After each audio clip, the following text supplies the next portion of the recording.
Argumentative writing is writing that presents a clear opinion and supports it with reasons and evidence.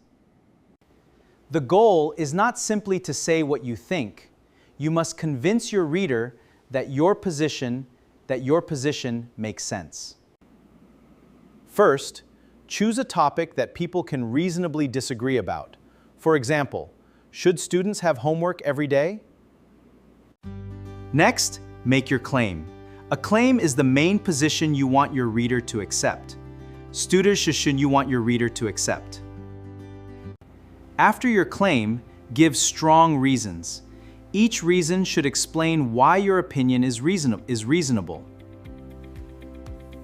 Good arguments also need evidence. Evidence can include facts, examples, research, or expert opinions. For example, you could write, "Research shows that too much homework can increase students' stress." Research. A strong argument also considers the other side. This is called a counterargument.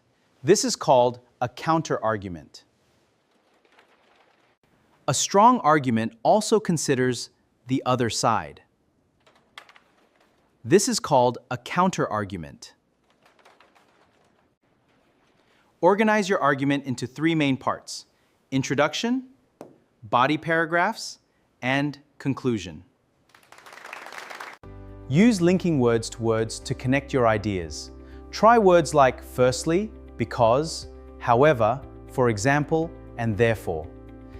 Remember this simple formula: claim, reasons, evidence, counterargument, rebuttal, and conclusion. That is the foundation of strong argumentative writing. Thank you for learning with me. Like, follow, and subscribe to Mr. Rian channel for more English lessons.